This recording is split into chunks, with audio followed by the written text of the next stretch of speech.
to be specialized in learning how to use these prompts, and like, you know, artists are probably going to have to be, you know, open to the idea of using some of these generative in that same way generative art is become this, you know, and I'll be totally transparent. I've used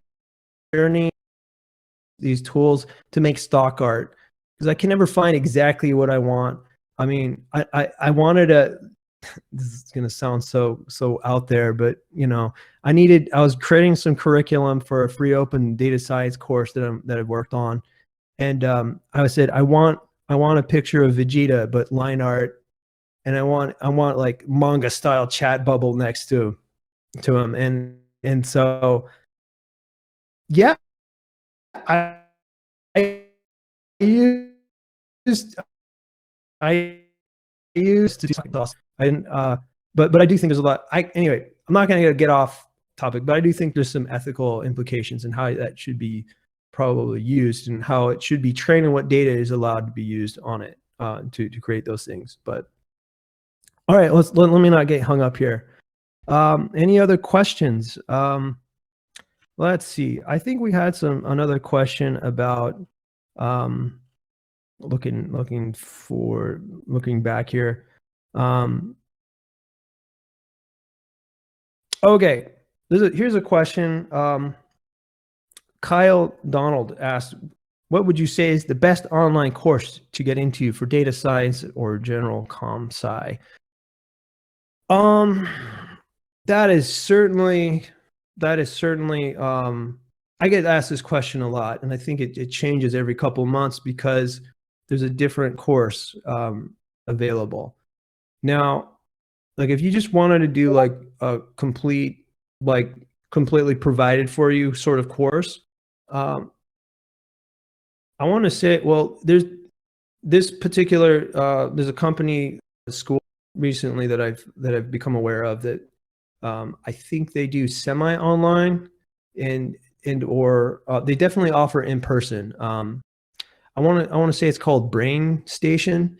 I think they have one of the best comprehensive boot camps. I don't know if it's completely online, but I do think that it is probably one of the best right now. And I look at it, I keep track of who's doing what and what's their, you know, what are their learning goals exactly. But they also offer outcome support. So yeah, you can do these things. I'll build boot camp material, and I do a lot of consulting for boot camps. But I think if you're going to go down the road, consider it the boot camp route, because I do think, like, even if it's online, I think it's important to find something that gives you outcome support. And what that means is they help you find a job, they'll help you work on a resume, and they will probably not be easy to get into. They will probably have some sort of entrance exam, and you're going to have to pass a coding test and maybe give a presentation and know a tiny bit about stats. But they won't just, places like that don't accept just everyone. So that's also something to consider. But as far as like, online, I really like, as an intro, I think Data Camp is okay.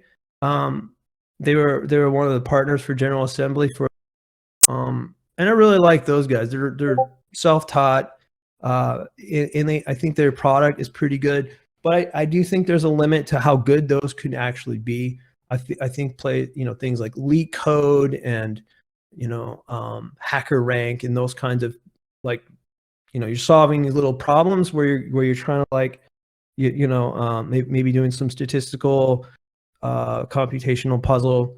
I mean, those are great, but I really think it's important to work on real projects. And I think I've granted in my position now, I've seen like tons of students, and I think people learn the best when they're actually doing things that are practical. And it's important to practice, but I think I think finding anything that lets you work on practical projects is always going to be superior. And that's why I do think boot camps that are designed around actual,